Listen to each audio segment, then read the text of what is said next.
Sir ప్రమాణ స్వీకారం రోజున చూసినట్టయితే కనుక జూనియర్ ఎన్టీఆర్ కూడా ఎక్కడ కనిపించినట్టు లేదు సార్. ఎక్కడ ఉమ్, కనిపించలేదు, ఉమ్, కనిపించినట్టు కాదు, అవును. కనిపించలేదు. ఉమ్. ఎందుకు అయి ఉంటుంది అంటారు ఇది? అంటే అసలు జూనియర్ ఎన్టీఆర్ తెలుగుదేశం పార్టీతో చాలా రోజులు బట్టి దూరంగా ఉంటున్నాడు. ఉమ్, కాబట్టి ప్రమాణ స్వీకారానికి ఎన్టీఆర్ ఎందుకు రాలేదు అనే ప్రశ్నే కరెక్ట్ కాదని నేను అనుకుంటున్నాను. ఉమ్, ఇప్పుడు ఆయన తెలుగుదేశం పార్టీతో అతని సత్సంబంధాలు లేవన్న విషయం మనకి తెలుసు.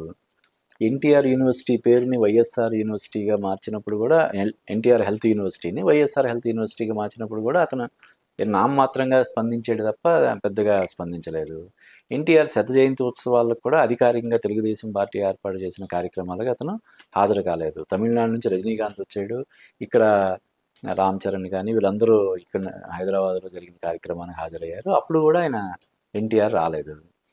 కాబట్టి ఇప్పుడు కొత్తగా ఎన్టీఆర్ ప్రమాణ స్వీకారానికి ఎందుకు రాలేదు అనేది అసలు కరెక్ట్ క్వశ్చనే కాదని నేను అంటే చంద్రబాబు నాయుడు గారు ఎన్నో అప్స్ అండ్ డౌన్స్ ఫేస్ చేశారు. అసలు ఇప్పుడు ఇలా గెలవడానికి చాలా ఫేస్ చేశారు కదా.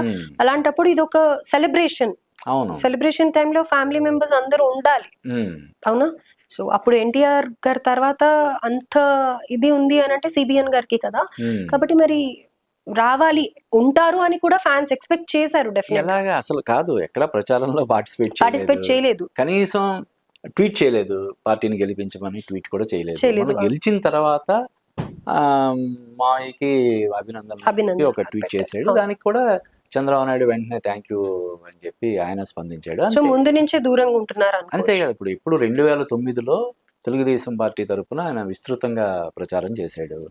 తెలుగుదేశం పార్టీ యువత అధ్యక్షుడిగా కూడా ఉన్నట్టున్నాడు. కానీ ఆ టైంలో 2009లో తెలుగుదేశం పార్టీ గెలవలేదు.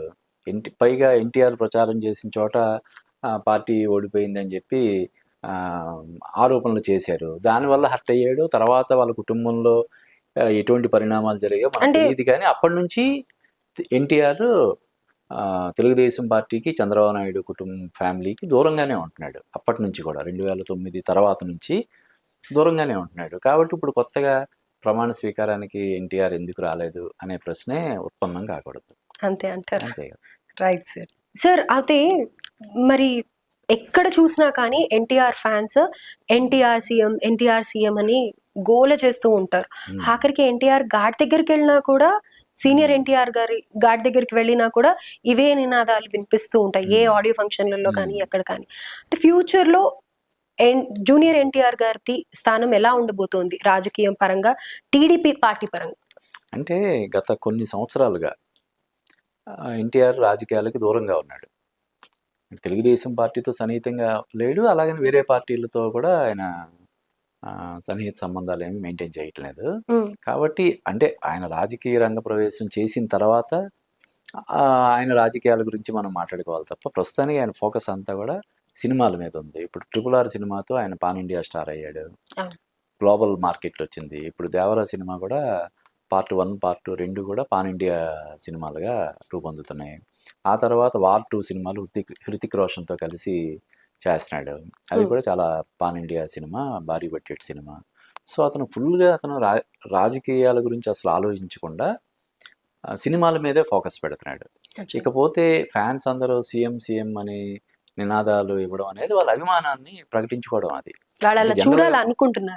ఎవరైతే విపరీతంగా అభిమానిస్తారో వాళ్ళు వాళ్ళ హీరో కానీ లేదంటే వాళ్ళ నాయకుడు కానీ ఉన్నత స్థాయిలో ఉండాలని కోరుకోవడం అనేది సహజం.